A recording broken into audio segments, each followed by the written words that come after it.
Glória ao nosso Deus! Muito boa noite! Que bênção poder estarmos juntos em mais uma oração da noite. Mais um dia vencido, chegando ao final de mais um dia aqui, agradecendo a Deus por toda a bondade do Senhor, seus feitos nesse dia, seus milagres, seus livramentos. Entra agradecendo, tá? Entra aí. Foi um dia difícil? Meu Deus, o Senhor nos ajudou. Ebenezer até aqui nos ajudou o Senhor. Então vamos nós a esse tempinho breve, agradecendo a Deus, meditando, orando a palavra, orando um pelos outros, intercedendo. Né? Então vamos nós, vem entrando já com o seu like, joinha, que abençoa muitas vidas, vai compartilhando com seus grupos, vai convidando mais irmãos para cá. Você que é novo no canal, clica no botão inscreva-se, aperta o sino de todas e vamos juntos, tá? Jornada no livro de Atos, e hoje nós vamos para o tema a importância da unidade cristã. Você vai ver isso no capítulo 15 de Atos. Pegue sua Bíblia, por favor, para nós irmos até Atos capítulo 15, tá bom? Nosso livro de oração está fixado aqui em cima das mensagens, nessa barra azul, onde tem escrito aí boa noite, deixe seu pedido no livro de oração. Tem um link aí de um formulário. Você clica nessa barra azul, clica no link, registra o seu pedido para nós concordarmos aqui todos os dias. Tá bom? Então, faz isso, deixa logo o seu pedido no livro de oração. Já vai pegando aí, já pegou sua Bíblia? Então vamos a Atos, tá? Eu vou deixar aqui no rodapé também, para quem for chegando, nós deixamos como os versos base aí, os versos 6 e 7, só que nós vamos ler do início, tá bom? Então vamos a Atos 15. Achou aí? Amém ou misericórdia? Espero mais. Então vamos nós, Atos 15. A importância da unidade cristã. Olha o que é que estava acontecendo no contexto de Atos 15. Chegaram a Antioquia alguns homens da Judéia e começaram a ensinar aos irmãos: a menos que sejam circuncidados, conforme exige a lei de Moisés, vocês não poderão ser salvos. Paulo e Barnabé discordaram deles e discutiram energicamente. Por fim, a igreja decidiu enviar Paulo e Barnabé a Jerusalém, acompanhados de alguns irmãos de Antioquia, para tratar dessa questão com os apóstolos e presbíteros. A igreja, portanto, enviou seus representantes a Jerusalém.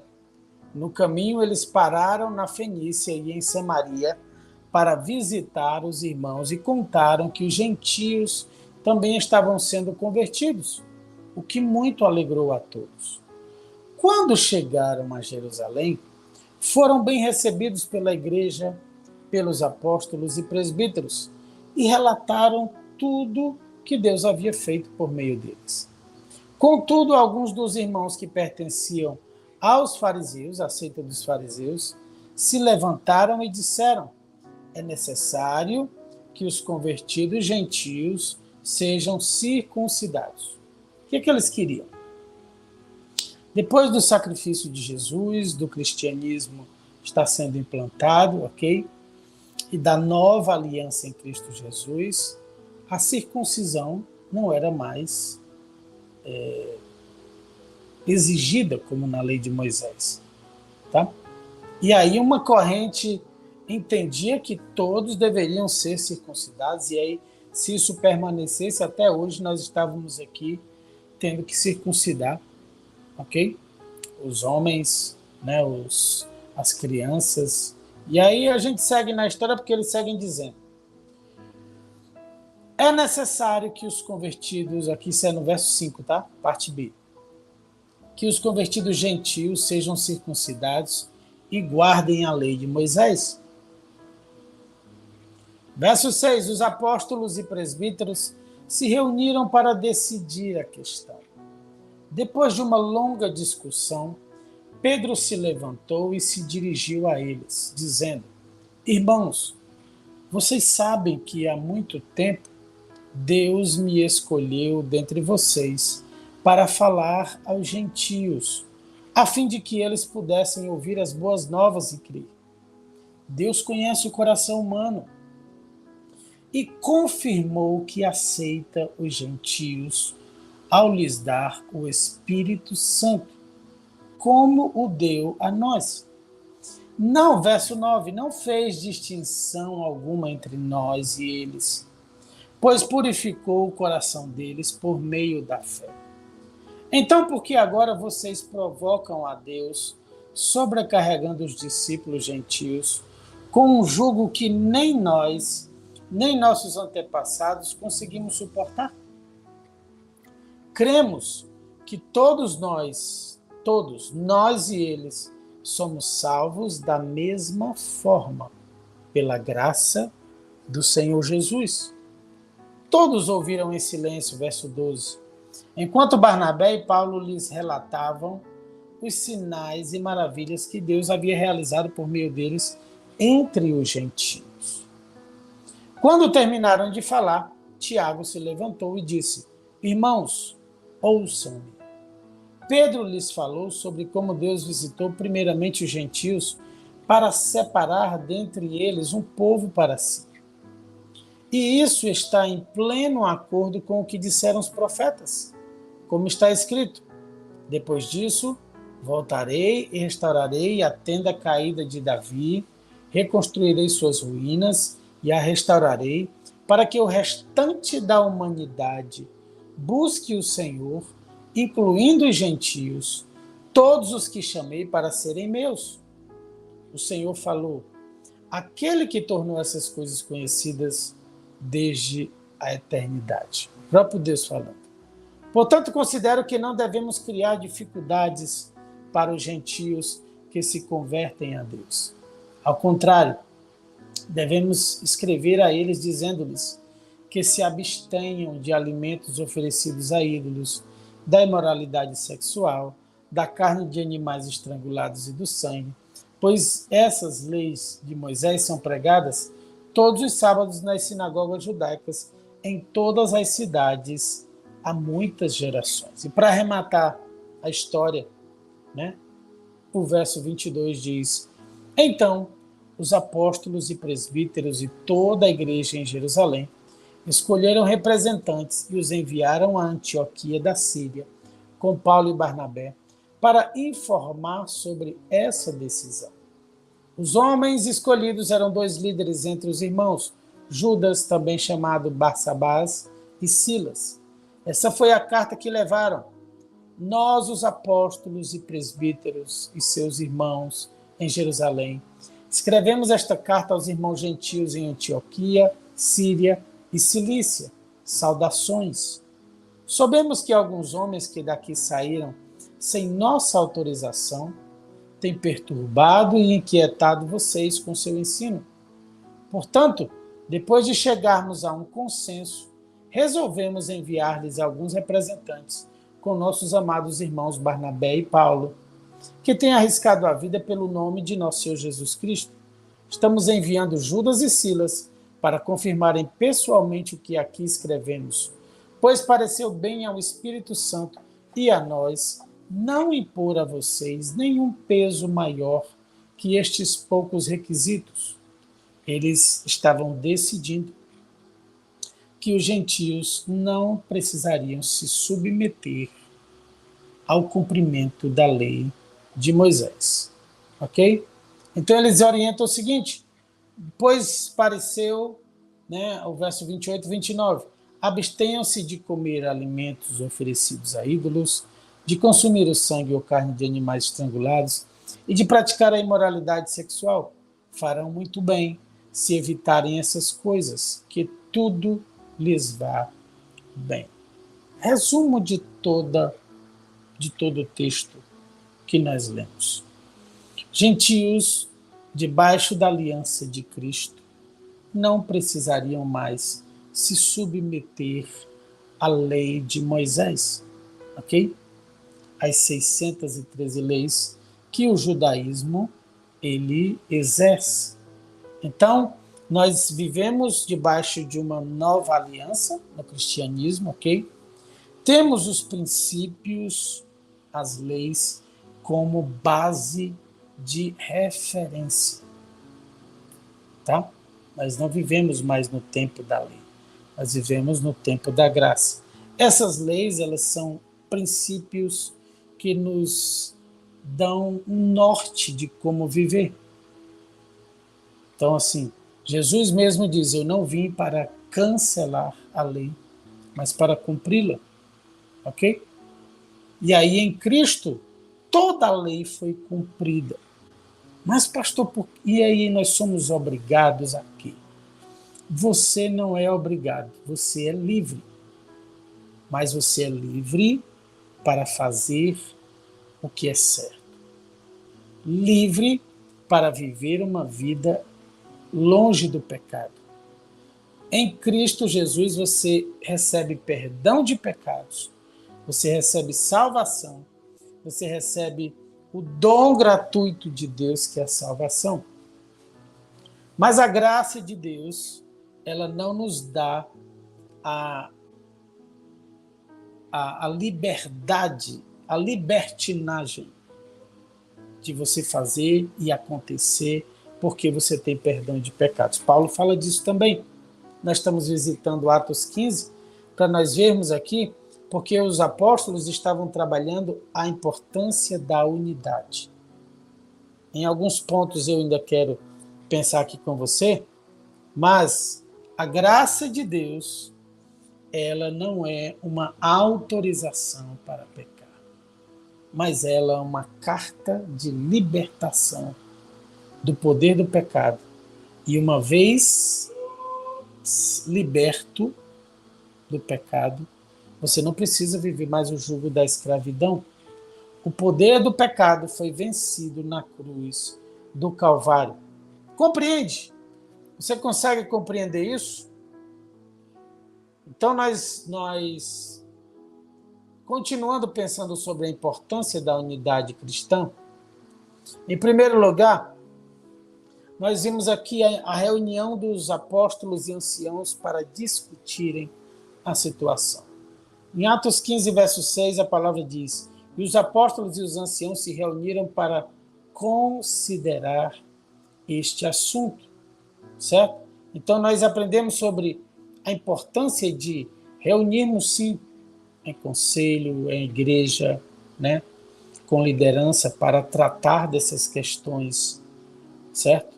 E aí a palavra nos diz o seguinte, porque há sabedoria na multidão de conselhos, ok? E nós vivemos isso, esse ambiente em igreja. A comunhão entre líderes é essencial para tomar decisões que afetam a vida da igreja, ok? Então, em diversas denominações, nós temos estruturas de liderança. Tá? E a verdade é que cada uma vai trabalhando a sua maneira. Nós não estamos aqui para dizer se A ou se B é correta. Nós estamos aqui trabalhando o entendimento do que Paulo e Barnabé estavam vivendo sobre unidade. Eles foram até os apóstolos, eles foram até os anciãos para chegarem a um consenso, ok? Então, o que mais importa em toda a estrutura, seja de que denominação for, é a unidade do corpo de Cristo, ok? É os irmãos estarem vivendo em unidade, em harmonia. No ponto 2, a grande discussão, e havendo grande discussão, o verso 7, a parte A, fala acerca disso. Então, o segundo ponto aqui nos leva a reconhecer que, em muitos casos, as decisões são tomadas facilmente e podem envolver debates e discussões profundas, certo? Em alguns momentos, elas não são tomadas tão facilmente. Isso pode envolver um debate, como aconteceu nesse caso. Em ponto 3, aqui no verso 7 parte B. Pedro se levantou e lhes disse: varões e irmãos, vós bem sabeis que já há muito tempo Deus me elegeu dentre nós. E aqui, Pedro vem desempenhando um papel crucial ao apresentar o seu testemunho, dizendo: Deus me levantou para pregar aos gentios. E ele defende que esse momento com os gentios não venha mais carregado com toda a estrutura da lei de Moisés. A eleição divina, ponto 4, para que os gentios ouvissem da minha boca a palavra do evangelho e cresçam. Aqui a parte C do verso 7 de Atos 15. Então aqui é destacado a soberania de Deus na escolha dos indivíduos para proclamar o evangelho a diferentes grupos. Pedro foi levantado para os gentios. Paulo também pregou aos gentios, ok? E por isso o evangelho chegou até nós, até os dias de hoje. Mas nós precisamos entender algo. De onde vem a nossa raiz? Jesus era de que? Jesus obedecia à lei de Moisés? Obedecia. Jesus vem de uma raiz judaica, cumpridor da lei. Ele viveu nessa terra sem pecado e cumprindo toda a lei. Certo? Então Jesus, ele traz essa essência dos princípios na sua vida. Então sempre, mas pastor, por que nós estamos abordando isso? Porque alguns irmãos pensam assim: o Antigo Testamento já passou. Agora só existe o Novo Testamento. E o Antigo, ele aponta para o Novo, mas ele é uma base de referência para a nossa vida. A Bíblia, ela não é separada, não é simplesmente assim: o que serve é essa parte da Bíblia, essa aqui não serve, não. De Gênesis a Apocalipse, ela se completa. E ela fala da perfeição de Deus no cumprimento da palavra. Então você vai ver sempre no Antigo Testamento a palavra apontando ao Novo Testamento, apontando para Jesus. Os profetas falando daquele que viria. Em todos os livros do Antigo Testamento você vai ver essa essência. Então, nós temos sim como base, como princípio, como norte para a conduta na vida, os 10 mandamentos, os princípios estabelecidos no Pentateuco, nos 5 primeiros livros da Bíblia, ok? Nós tomamos isso como base para a nossa vida, para a nossa formação, para a nossa família. A Bíblia toda inspira o nosso desenvolvimento, o nosso crescimento, as nossas bases doutrinárias. Tudo, absolutamente tudo. Ok? Então eu sei que é pouco tempo para nós discorrermos, para nós pensarmos acerca de um tema tão complexo, mas aqui havia uma discussão. Eles cumprirão ou não a lei de Moisés? E eles se reuniram e chegaram ao consenso, à unidade, de que aqueles que estavam debaixo do cristianismo, eles não precisariam mais se submeter ao cumprimento da lei de Moisés. Tá? Então, a discussão em si do texto era em torno disso. Judeus e gentios. Aqueles que criam em Jesus e aqueles que não. Mas todos estão juntos e conectados aqui na palavra de Deus. Todos estão debaixo de um plano de Deus de salvação para a humanidade. Ok? Deus não rejeita um. Na verdade, Deus deseja que todos se salvem. E esse é o nosso trabalho, é dessa maneira que nós levamos a mensagem da salvação. Deus deseja que todos se salvem, que muitos sejam salvos, ok? Por isso nós estamos pregando todos os dias, por isso que as igrejas estão todas abertas, Por isso que o reino de Deus não para, o evangelho do reino tem sido pregado, e é para isso que nós estamos aqui também todas as noites, na oração da madrugada. Em todos os nossos programas, nós estamos sempre levando as boas novas de salvação. Certo? Ponto 6. Ponto 5. O evangelho como centro. O verso 7, ele fala ainda sobre a palavra do evangelho. Então, a mensagem central do evangelho é enfatizada aqui como elemento unificador. Independente das diferenças culturais, contextuais, o evangelho de Jesus é a âncora que nos mantém juntos como cristãos. Sexto lugar, a necessidade de crescimento na fé. Era necessário que eles cresçam. E aí esse ponto ressalta a importância de crescer na fé, em nossa fé. Não basta apenas ouvir o evangelho, devemos crer e continuar crescendo espiritualmente para fortalecer a nossa unidade na fé. E em sétimo lugar, para nós orarmos, o chamado à unidade, mesmo na diversidade. Nós somos tão diferentes. Esse é o chamado à unidade. O concílio em Jerusalém, ele nos ensina que, mesmo diante das diferenças culturais, tradições e opiniões, nós podemos permanecer unidos como corpo de Cristo. Certo? Então, essa é a importância da unidade em Cristo. O mundo saberá, o mundo conhecerá que nós somos discípulos de Cristo quando nós formos um só em Cristo Jesus. Vamos orar? Vamos ao nosso tempo de oração. O livro de oração está fixado em cima das mensagens aqui. Você está vendo essa barra azul. Deixe aí seu pedido de oração, certo? Então, nós oramos nesse momento. Pai, nós meditamos aqui acerca da importância da unidade.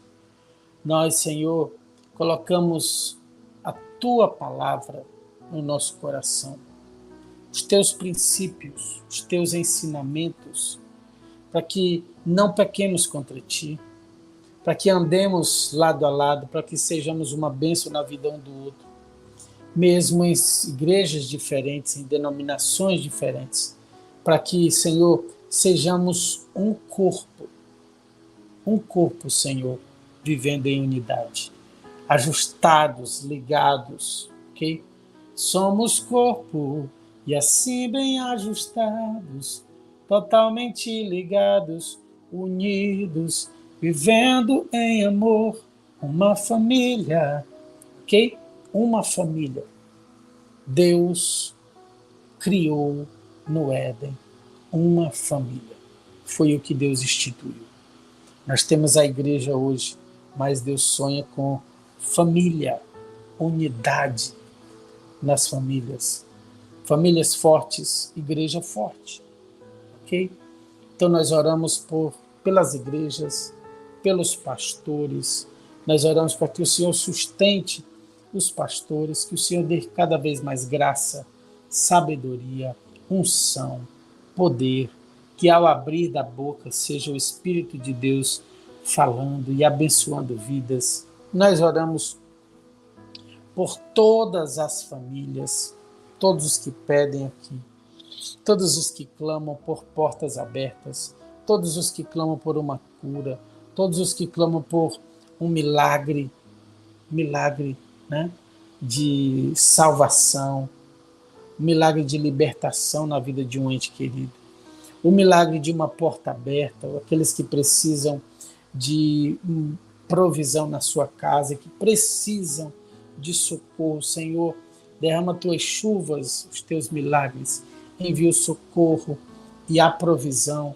Nós concordamos com cada pedido no chat, nós oramos com cada irmão no livro de oração, nós declaramos o poder de Deus sobre a sua vida, sobre o teu corpo, sobre a tua mente, né? Recebe aí refrigério do céu, recebe bálsamo do céu para essa noite, recebe renovo de Deus ao dormir, o Senhor te visite em sonhos, em visão, e que o Senhor renove todo o teu corpo. Que você acorde renovado, meu Deus, restaurado, para viver um novo dia. Que o Senhor te faça dormir em paz. Nós declaramos sim e entregamos todos os pedidos, todas as causas na presença do nosso Deus. E oramos no nome do Senhor Jesus, abençoando a sua vida, o seu trabalho, os teus negócios, os teus filhos, o seu casamento. Nós oramos no nome do Senhor Jesus, entregando todas as causas, todos os pedidos na presença do nosso Deus. E chegando ao final de mais uma oração da noite, eu quero lembrar você o seu like. Ele abençoa, ele evangeliza. Então deixa o seu like, compartilha com seus grupos, se inscreve no canal. E 22h30, se o Senhor permitir, estaremos de volta em mais uma oração da noite. Um beijo no seu coração. Fica na graça e na paz do Senhor Jesus. Amo sua vida. Dorme em paz. Tchau, tchau.